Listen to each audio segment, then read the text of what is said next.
esqueci meu óculos. Estou com a Bíblia aqui, estou com alguns... Samuel. É esse aqui, né? Samuel estava me ensinando antes de começar o culto como que usa esse aqui. É bem fácil, irmãos. Só tem uma setinha para lá, uma setinha para cá. Ele falou, essa setinha vai para frente, essa setinha vai para trás. Eu acho que eu vou conseguir, Samuel. Então, como eu estou sem óculos, eu vou ter que ler aqui direto no telão, porque aí a letra é maior e aí eu vou conseguir ler. Eu tenho o costume, péssimo costume, de não preparar slides quando eu vou pregar. É que eu aprendi a confiar muito no meu taco, sabe? Mas eu descobri que não é legal. Porque quando termina a pregação, muitas vezes, mesmo que a pessoa chegue para mim e fale assim, legal, foi bom, gostei, Deus falou comigo, que bênção, tal, eu saio meio que frustrada. Porque eu fico pensando em algumas coisas que eu deveria ter falado, que até que eu anotei no papel, mas eu não falei, porque eu acabo me embananando com os papéis. Então, eu decidi que eu ia fazer os slides, nem que eu leia slide por slide, que é basicamente o que eu vou fazer. Mas você fique sabendo que cada slide desse foi preparado.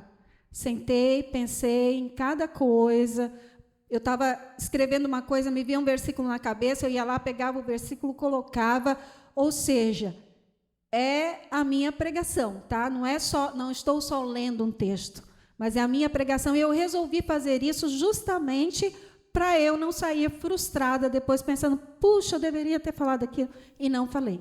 Então, eu vou ficar um pouquinho mais aqui para eu conseguir ler.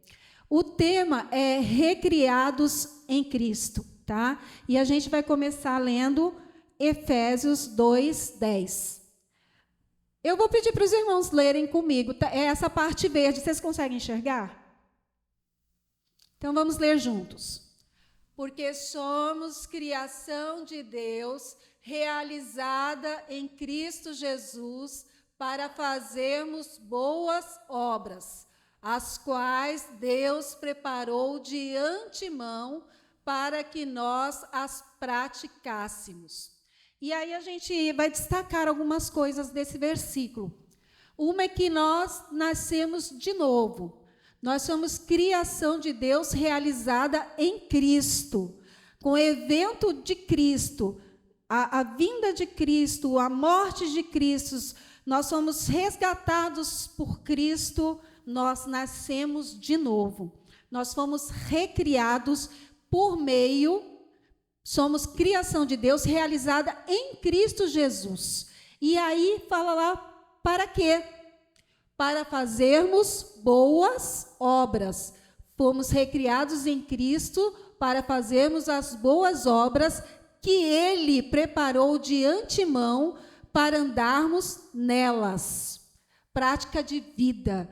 Então, ali no final do versículo diz assim, as quais Deus preparou de antemão para que as praticássemos. E em algumas traduções está, para que andássemos nela. Esse andássemos nelas é prática de vida. É diariamente nós praticando as boas obras que Deus preparou de antemão para que nós andássemos nela. Recriados em Cristo, Deus nos equipa, nos capacita, coloca o seu Espírito em nós e nos dá um novo coração. Assim conseguimos realizar as boas obras de Deus durante as nossas vidas, enquanto caminhamos na vida, as boas obras que Deus preparou para que andemos nelas. Aí nós vamos ler lá o versículo 25 de Mateus, o capítulo 25 de Mateus, versículo 23. Todo mundo pode ler junto comigo. O Senhor respondeu, muito bem, servo bom e fiel. Você foi fiel no pouco, eu o porei sobre o muito. Venha e participe da alegria do seu Senhor. Quanto mais especificamente e radicalmente obedecemos a Deus, praticando especialmente nas pequenas coisas, pois são nelas que temos prática para as coisas grandes que acontecem uma ou outra vez na vida, mais estaremos crescendo em obediência a Deus. Então, o texto que eu coloquei ali está dizendo, principalmente, é sobre nós estarmos atentos às pequenas coisas da nossa vida. A nossa prática, o andarmos em boas obras, a nossa prática diária, ela tem a ver com todas as pequenas coisas que nós realizamos na vida.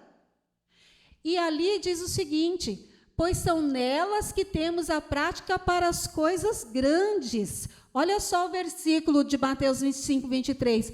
Muito bem, servo bom e fiel, você foi fiel no pouco, eu porei sobre muito. Venha e participe da alegria do seu Senhor. Não é verdade que a gente confia em pessoas que a gente olha para ela, a gente vive uma vida com ela e você vê que mesmo nas pequenas coisas elas são corretas, elas buscam fazer o melhor dela, e aí você olha para aquela pessoa se destaca e você fala, peraí, eu vou dar algo maior para essa pessoa, porque eu entendi que eu posso confiar nela nas pequenas coisas, então também eu posso confiar nela nas grandes coisas. Esse é um princípio de Deus. Esse é um princípio de Deus. Mesmo quando nós agimos assim, em nosso trabalho, ou o nosso chefe age assim conosco, ou em nossa casa, ou com os nossos amigos, a gente age assim, nós estamos agindo de acordo com o princípio de Deus, porque aquela pessoa é confiável. Nas pequenas coisas, ela busca fazer o seu melhor, o que é o correto. Precisamos decidir obedecer a Deus a cada início de manhã e lhe dizer, como na oração do Pai Nosso, Deus, seja feita a tua vontade aqui na terra, nesse pedaço de terra em que estou, nesse pedaço de terra que eu sou. Uma coisa que eu sempre tive muito clara na minha mente, nós fazemos parte desse ecossistema. Quando alguma coisa acontece na natureza, ela nos atinge. Deus nos criou, segundo a palavra dele, para governar sobre a criação. Mas ele nos criou no mesmo processo, no mesmo período em que ele fez toda a criação. E nós fazemos parte de toda essa criação de Deus. E aí, a gente precisa, sabendo que a gente tem que andar em boas obras, na prática das boas obras. Quando a gente vê a oração do Pai Nosso, quando diz, Senhor, seja feita a tua vontade aqui na terra como no céu, eu preciso levantar de manhã e dizer, Senhor, faça a tua vontade hoje, aqui, nesse pedaço de terra que eu vivo, que eu ando, que eu caminho, com as pessoas com quem eu convivo, nesse pedaço de terra que eu sou. Eu sou criação de Deus. Faça, Senhor, a tua vontade aqui, dentro de mim. Definindo a nossa mente. Aí eu peguei uma definição da palavra definir. Estabelecer limites, delimitar. Algumas pessoas pensariam assim, não é legal a gente estabelecer limite, né, para a nossa mente. Eu não estou falando de mente criativa, tá? De criação. Aí a gente pode, né? As pessoas que trabalham com criação, muitas vezes viajam na maionese e criam as melhores coisas, né? Mas eu estou falando aqui estabelecer limite de acordo com os princípios de Deus para a nossa mente. Por isso, quando Cristo veio ao mundo, disse... Isso aqui é um versículo, eu vou pedir para nós lermos juntos também. Está em Hebreus 10, Hebreus capítulo 10, do versículo 5 ao 7. Vamos ler juntos? Por isso, quando Cristo veio ao mundo, disse, Não quiseste sacrifícios nem ofertas, contudo, me deste um corpo para oferecer. Não te agradaste de holocaustos, nem de outras ofertas pelo pecado. Então eu disse: aqui estou para fazer a tua vontade, ó Deus, como está escrito a meu respeito no livro. Aqui, esse texto está falando de Jesus.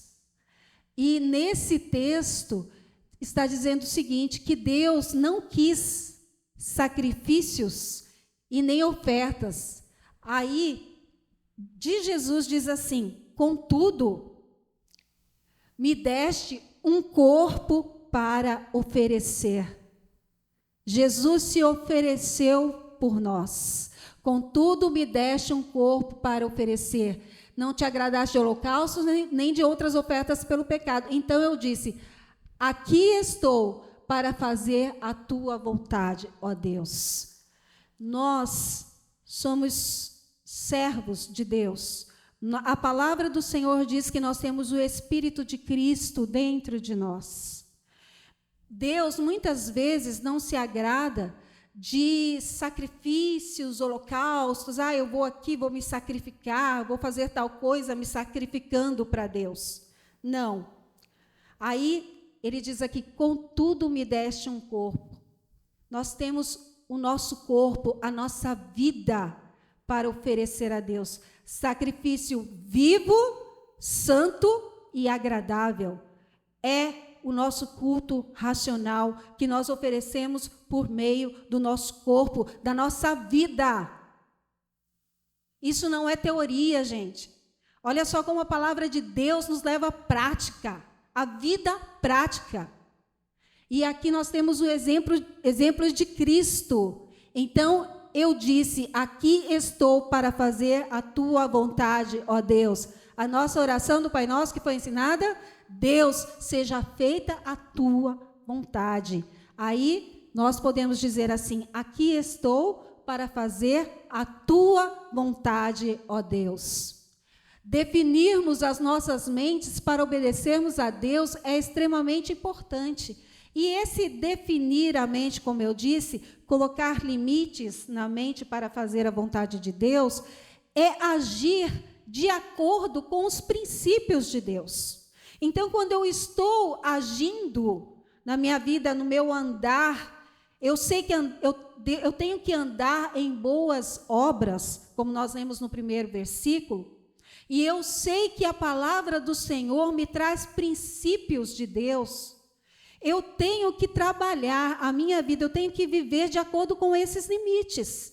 Então, quando eu estou num ambiente em que eu posso passar, está tudo favorável para eu passar a perna em alguém e eu sair com alguma vantagem, mas eu coloquei na minha mente que eu vou agir de acordo com os princípios de Deus, o que é que eu vou fazer? Ou melhor, o que eu não vou fazer? Eu não vou fazer aquilo que eu poderia fazer para levar vantagem, que seria errado. Alguma coisa errada que eu faria para levar vantagem sobre o meu próximo. Eu não vou fazer. E isso tem a ver com o definir a mente para obedecer. Todos os dias precisamos oferecer o nosso corpo, as nossas habilidades, o nosso ser, como sacrifício vivo, santo e agradável a Deus. Quais são as minhas habilidades no trabalho? Quais são as minhas habilidades com a minha família, com os meus amigos? Eu tenho muitas habilidades. Você tem muitas habilidades, às vezes habilidades que a gente nem sabe que tem, mas quando a gente resolve que a gente vai colocar em prática, a gente fala: nossa, nem eu sabia que eu fazia isso tão bem. Não é verdade? Eu me lembro quando eu fui trabalhar no Juizado Especial Criminal, lá no GCRIM, e eu tinha que fazer muito relatório dos casos que eu estava acompanhando para o juiz, porque ele ia pegar aqueles relatórios, com base nesses relatórios, ele iria chamar lá a pessoa, a família, para conversar, né? E logo que eu entrei, eu falei assim, cara, será que eu vou dar conta? Porque não é, cara, é uma coisa de muita responsabilidade, né? Eu pensava assim, tal. E aí, quando eu comecei a fazer os relatórios, eu descobri que os meus eram uns dos melhores. Que eu descobri que eu conseguia fazer muito bem aquilo. E eu olhei e falei assim, nossa, nem eu sabia que eu era boa nisso. E aí a gente usa as nossas habilidades de acordo com os princípios de Deus. Então, nós oferecemos todo dia o nosso corpo, as nossas habilidades, o nosso ser, como sacrifício vivo, santo e agradável a Deus. Eu me lembro eu olhei para o Wellington ali, lembrei do Denilson falando no culto que você estava aqui, o Wellington, que a gente encontrou com você lá em Chapada, né? E o Wellington estava acompanhando um casal de fora, acho que era do Rio Grande do Sul, um do Sul e um de São Paulo. E o Wellington estava acompanhando, e você vai em todos os lugares com eles, né? Pelo que eu entendi. Além de ser guia turístico, você também fica acompanhando eles, fica no mesmo hotel e tudo, né? Isso, é. E aí, depois que eu saí dali, eu falei assim, nossa, como é importante, né, esse trabalho do Wellington, porque ele fica se relacionando o tempo todo ali com a pessoa. Ele precisa ter muitas habilidades de relacionamento. E aí, quando você coloca essas habilidades para Deus, para agir de acordo com os princípios de Deus, isso é maravilhoso, porque você vai no princípio do amor, no princípio da paz, no princípio da alegria, você vai agir nos melhores princípios que existem. Quanto mais especificamente, mais radicalmente obedecemos a Deus, praticando... Isso já falei. Oi, eu voltei? Ah, tá, obrigada, Samuel. Isso aqui eu já tinha falado, eu fui falando e apertando aqui, né, sem querer. Deus quer confortar as pessoas através de nós. Deus quer mostrar o sentido real da amizade através de nós. Olha só. Deus quer ensinar empatia através de nós. Deus quer ensinar o sacrificar-se pelo outro através de nós. Deus quer ensinar o altruísmo, doar sem esperar nada em troca através de nós. Deus quer mostrar o servir ao outro através de nós. Deus quer amar através de nós, através de você, através de mim. Quando nós usamos o nosso corpo, as nossas habilidades, no dia a dia, baseado nos princípios de Deus, Deus nos usa para ensinar ao outro o sentido da verdadeira amizade, do verdadeiro amor, do altruísmo. Somos perfeitos? Não. E aí a gente vai ver um pouquinho mais para frente. Essa convicção de querer fazer a vontade de Deus te livrará do autojulgamento e culpa. Não nos sentiremos culpados por não ir de acordo com a multidão, ou de acordo com o que um ou outro acha correto, pois teremos a convicção do que estamos fazendo. Então, muitas vezes, você está lá agindo de acordo com o princípio de Deus, que é o amor, aí está todo mundo à sua volta agindo de outra forma. Você não vai se sentir culpado ou ficar se julgando porque você não está de acordo com a multidão. Mas você vai permanecer firme, porque você vai falar, não, eu estou agindo de acordo com os princípios de Deus.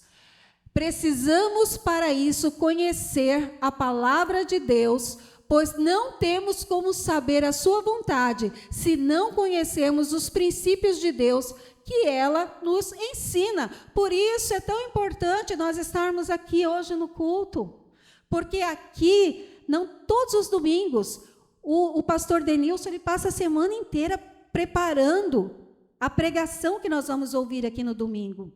E ele vem preparado para nos trazer o ensino da palavra de Deus. Hoje nós estamos aqui também aprendendo. E aí, a gente vai ficar só aqui? Não. Todo mundo tem Bíblia em casa, se não tem Bíblia física, tem no celular, e aí é só ler a palavra de Deus. É preciso conhecer. Culpa versus graça.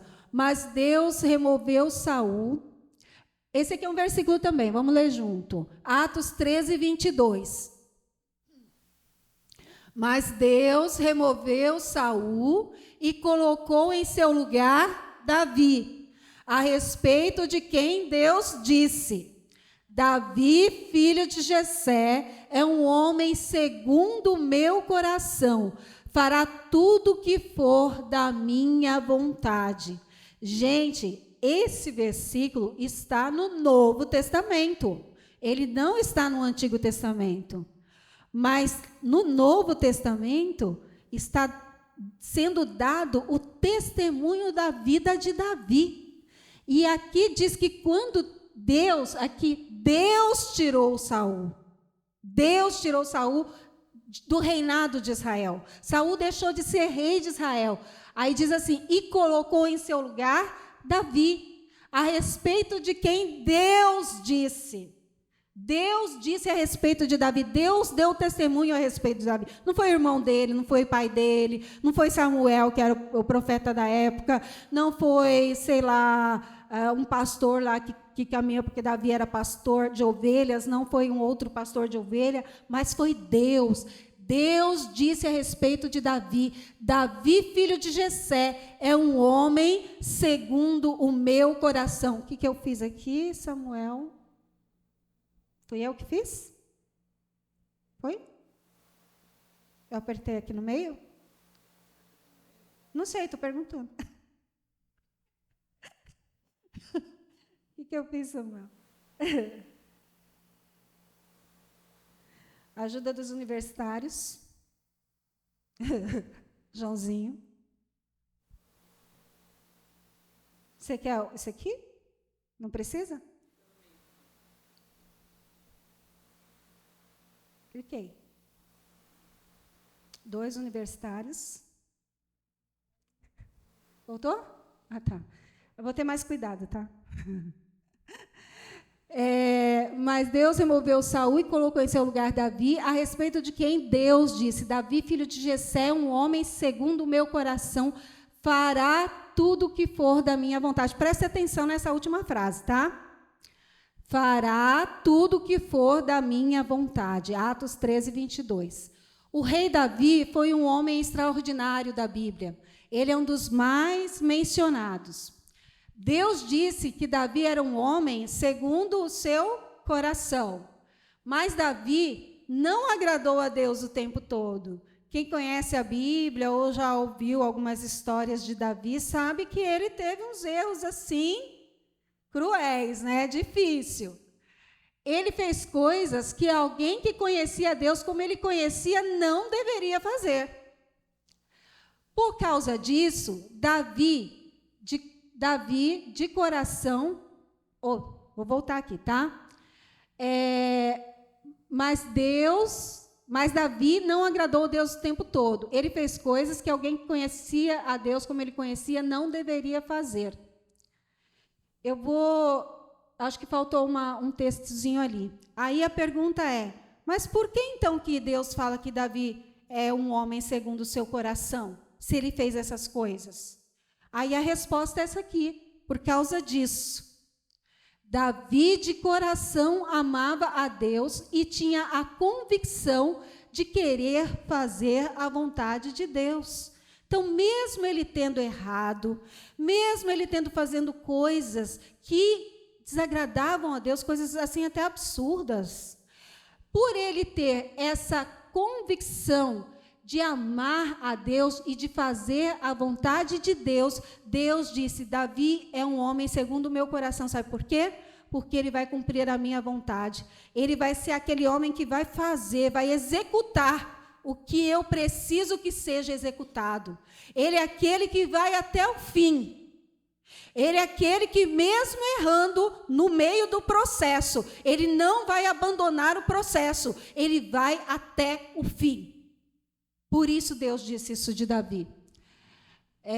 Mesmo que ele tenha errado e falhado em várias ocasiões, A atitude do seu coração era: estou decidido a fazer a vontade de Deus. Sabe quando você erra, faz aquela coisa, né, que você fala assim: nossa, Deus deve estar muito triste comigo. Mas se você tem em seu coração isso aqui, mas independente disso, eu vou continuar, porque eu estou decidido a fazer a vontade de Deus, é isso. Nós temos que querer fazer a vontade de Deus e não apenas esperar que ela caia sobre nós ou tropecemos nela. Precisamos pedir a Ele que Ele nos guie ao pleno conhecimento da sua vontade. Ou seja, eu não vou ficar vivendo a minha vida de qualquer jeito e falando assim: eu quero fazer a vontade de Deus, sem buscar querer saber qual é essa vontade de Deus para a nossa vida. Né? Um dia, eu me lembro que um dia eu estava bem triste, e eu pensei assim: nossa, acho que se eu fosse embora agora, nesse momento, não teria muita coisa assim que eu teria feito assim, de tão relevante no mundo, digamos assim, né? E eu me lembro que, logo em seguida, Deus falou no meu coração: você cuida bem da sua família. Você faz o seu melhor pela sua família. Isso é muito. Isso é muito importante. E outra coisa que Deus falou no meu coração foi: você jamais abandonou a minha obra. E isso me serviu de consolo, de um retorno da alegria de Deus no meu coração. Deixa eu passar. Alguns se dispõem a fazer a plena vontade de Deus, até receber o julgamento e críticas de, entre aspas, amigos, chefes. Então começam a achar que não farão mais parte do grupo e começam a recuar. Já pensou se Davi, né, nos momentos lá que as pessoas não estavam concordando com ele falasse assim: espera aí, as pessoas vão deixar de ser meu amigo, ou vão querer me deixar de lado, então deixa eu largar de mão disso que eu estou fazendo para Deus, desse meu projeto de vida, desse projeto que Deus colocou na minha vida. Então, muitas vezes a gente age assim.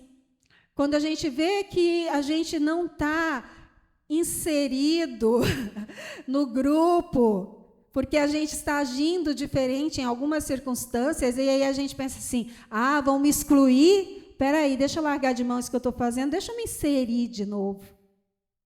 E aí, para a gente se inserir de novo, a gente vai deixar de lado aquilo que Deus quer para as nossas vidas. Precisamos nos manter firmes no propósito. E se falharmos, precisamos voltar e recomeçar. E aí entra num ponto muito importante, assim, que foi o ponto que mais falou no meu coração nessa pregação. Davi sabia como se recuperar do fracasso. Escute, Davi sabia como se recuperar do fracasso. Uma coisa que eu sempre tive muito clara em minha mente e em meu coração é que Deus reconhece a nossa humanidade. Deus não acha que somos robozinhos programados para fazer tudo certinho e nunca vamos errar. Então, eu vou conseguir fazer cada vírgula do que está na Bíblia, né, porque eu sou o robozinho programado. Não, Deus conhece a nossa humanidade. E aí nós temos aquele versículo que diz assim: filhinhos, olha o carinho, filhinhos, não pequeis, mas, porém, contudo, se pecardes, tendes um advogado, Jesus Cristo, o justo, Ele é justo. Então, Deus reconhece a nossa humanidade, não somos perfeitos. Então, quando erramos, nós temos o quê? Nós temos um advogado, olha só. Sabe por que nós precisamos de um advogado quando nós erramos? Meio que o advogado, até quando a gente está aí fora, né? É quando a gente erra. Por quê? Porque vai ter acusação. Quem é o nosso acusador? Satanás. A Bíblia fala que ele é o ele é o acusador dos irmãos. Assim a Bíblia fala. Então, quando nós erramos, nós temos um acusador, mas nós somos lavados e redimidos pelo sangue de Cristo. Ou seja, quem é o nosso advogado? Cristo. Jesus Cristo, o justo. Satanás não tem nada que possa apontar o dedo para Jesus. E aí Jesus perfeitão, bonitão, vem lá e se apresenta como meu advogado. É causa ganha. Jesus Cristo é nosso advogado. Davi sabia como se recuperar do fracasso. Isso falou muito comigo. Pense nisso, quão difícil seria se você fizesse aquilo que Davi fez. Só um exemplo, né, que Davi mandou matar Urias, que era esposo de Batseba, né? Ele escondeu a gravidez da Batseba, ele fez coisas terríveis, até que um dia Deus mandou o profeta ir lá e apontar o dedo na cara dele, contar uma historinha bonitinha para ele, de uma ovelhinha, né? De alguém que tinha uma ovelhinha, uma única ovelhinha, que ele cuidava com todo carinho, com todo o amor. Ele cuidava daquela ovelhinha. E aí, na casa do vizinho, um dia foi lá alguém visitar o vizinho, e o vizinho foi, em vez de pegar do monte de ovelhas que ele tinha, mandou pegar aquela única ovelhinha daquele homem e mandou matar aquela ovelhinha para oferecer para a visita. E aí o profeta vira e diz para Davi: esse homem é você, Davi. Porque Davi ficou tão irado quando ele contou a história. Davi falou: quem é esse homem? Ele merece morrer. Imagina, ele mesmo deu a sentença. E aí o profeta chega e diz assim: você é esse homem. Aí a gente vê aqui, quão difícil seria se nós fizéssemos aquilo que Davi fez. Mas Davi entendia, olha só, gente, presta atenção aqui. Mas Davi entendia o poder da limpeza realizada por Deus. Ele entendia o poder de ser renovado e restaurado por Deus. Ele entendia que quando Deus cuidava de algo, estava cuidado, acabou. E ele não precisava continuar se afundando naquilo e permitindo que aquilo arruinasse a sua vida. Ele confiava que Deus tinha bastante poder para o recuperar totalmente. Se a gente fosse lembrar da história de Davi, quando Batseba teve o filho, Deus falou: ele vai morrer. Essa criança vai morrer. E Davi entrou, eu não me lembro onde, mas ele entrou no lugar, se jogou cinzas na cabeça, se vestiu de pano de saco e ficou lá orando, intercedendo pela vida da criança. E num determinado momento entraram na sala e falaram: Davi, a criança morreu. Ele se levantou, tomou banho, lavou o seu rosto e foi ser rei de Israel. E foi continuar cumprindo aquilo que Deus colocou no coração dele. Ele sabia que Deus já, apesar dele estar sofrendo as consequências, Deus já o havia perdoado. E aí ele entendia o poder de ser renovado e restaurado. Ele entendia que quando Deus cuidava de algo, está cuidado. Por que muitas vezes a gente fica lá, né?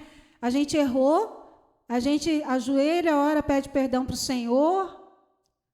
Muitas vezes a gente vai e pede perdão para quem a gente errou, com quem a gente errou. A gente restitui, talvez, o que precisa ser restituído moralmente, emocionalmente, seja lá de que forma for. E a gente ora diante de Deus e coloca diante de Deus e pede perdão para Deus. Só que aí a gente passa uma vida se culpando por causa daquela situação. A gente precisa, sim, como Davi, saber se levantar e falar: eu me coloquei diante do meu advogado, Jesus Cristo, e ele derramou o sangue dele por mim, e ele me limpou, e eu estou perdoado, e acabou. E vida que segue na presença de Deus. Ele confiava que Deus tinha bastante poder para recuperar totalmente. Você pode se afundar na sua carne e passar o resto da sua vida se sentindo culpado, se quiser, mas você não precisa. Você está carregando culpa de algo? Você não precisa. Errou? Errei. Mas você tem um advogado, Jesus Cristo, o justo. E você não precisa viver culpado, se sentindo culpado. Se realmente entendermos o caráter de Deus e soubermos que a sua misericórdia é de eternidade em eternidade, não nos permitiremos nos afundarmos em um mar de culpa e ressentimento, porque quando a gente fica se afundando em culpa e ressentimento, a gente, muitas vezes, o resultado é tratar mal o outro, porque eu estou chateado com uma situação, estou triste, estou me sentindo culpada, eu trato mal todo mundo que está em minha volta, eu tenho uma vida de tristeza, eu vivo triste, angustiada, chateada, magoada, né? Mas a gente não precisa. Se nós entendermos que a misericórdia de Deus é de eternidade em eternidade, se eu realmente crer que eu fui justificado com Deus através do sangue de Cristo e que os meus pecados foram perdoados e eu fui purificado, então não vou desperdiçar a minha vida vivendo sob condenação. Eu não vou desperdiçar. Gente, a vida passa rápido. Há algum tempo atrás eu tinha 12 anos, agora não vou falar a minha idade. E daqui a pouco eu estou, sei lá, com 60, 70, e por aí vai. Passa rápido. Eu não vou desperdiçar a minha vida vivendo culpa, vivendo condenação. Não somos perfeitos. Nós, como mães, pais, não somos perfeitos. Erramos.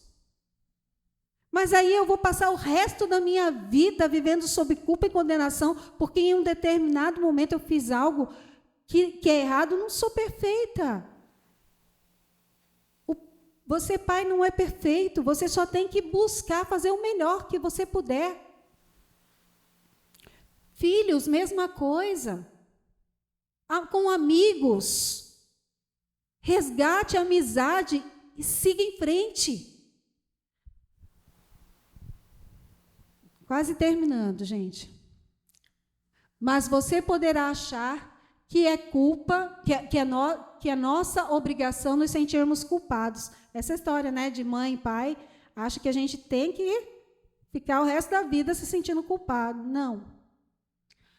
Você não encontrará na Bíblia nenhum lugar dizendo que você deve se sentir culpado, mas sim arrependido.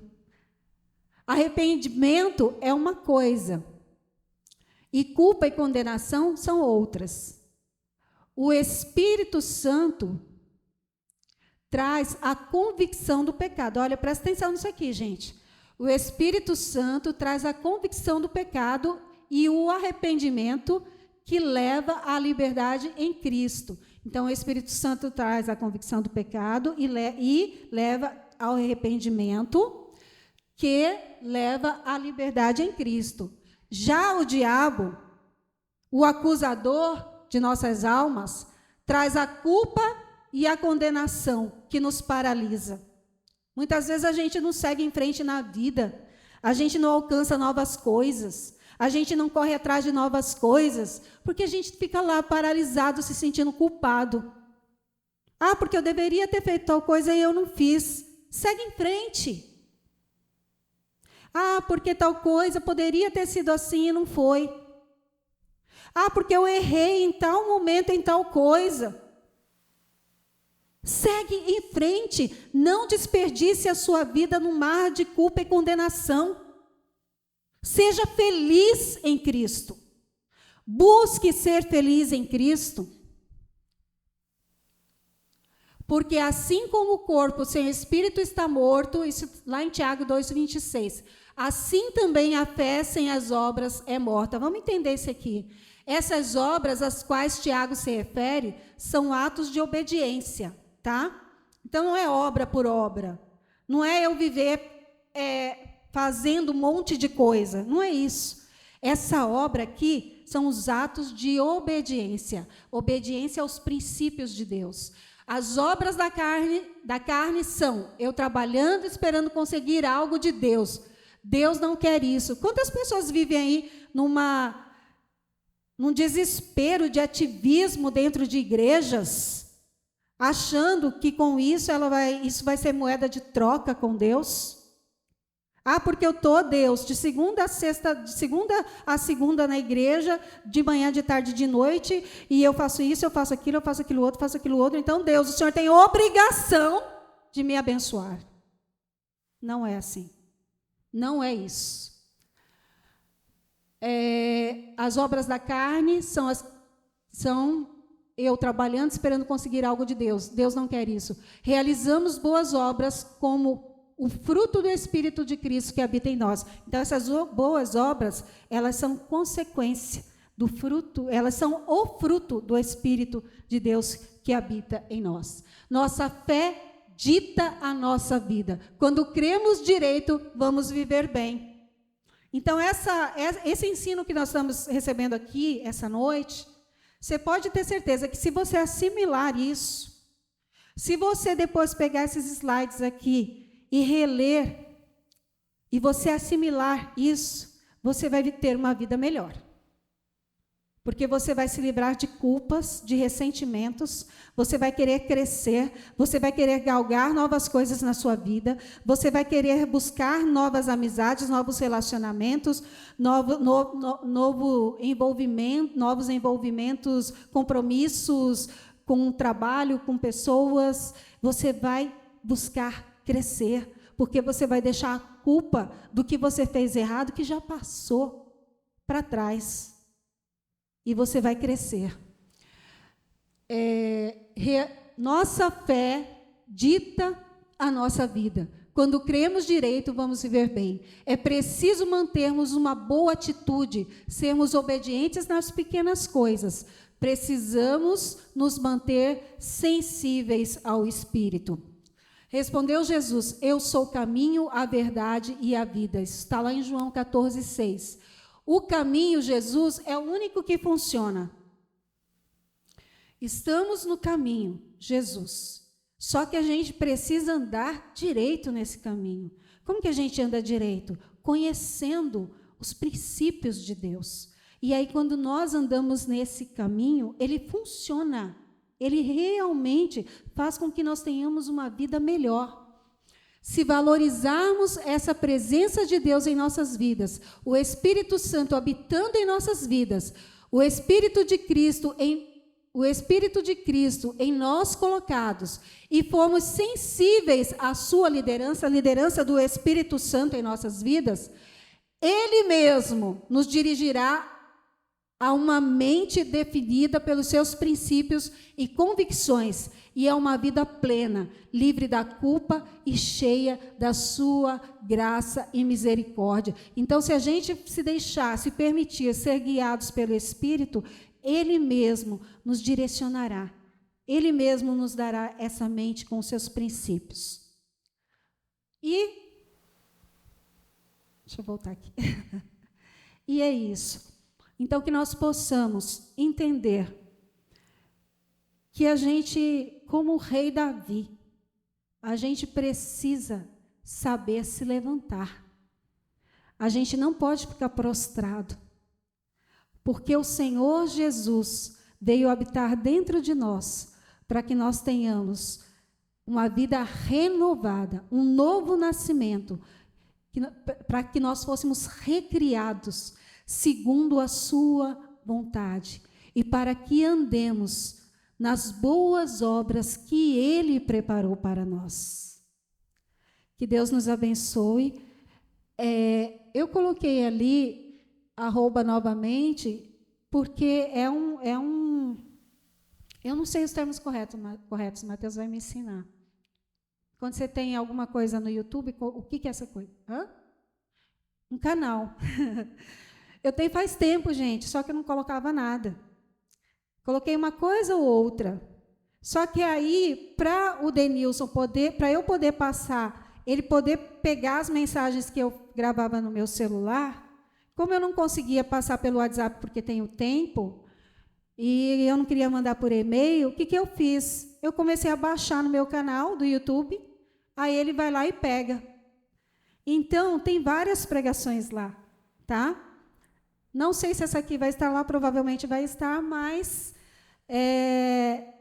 muito provavelmente vai estar lá, e aí você pode acessar. E também tem esses slides que eu posso mandar no grupo da igreja. E se você puder reler, releia, porque Deus vai te abençoar muito.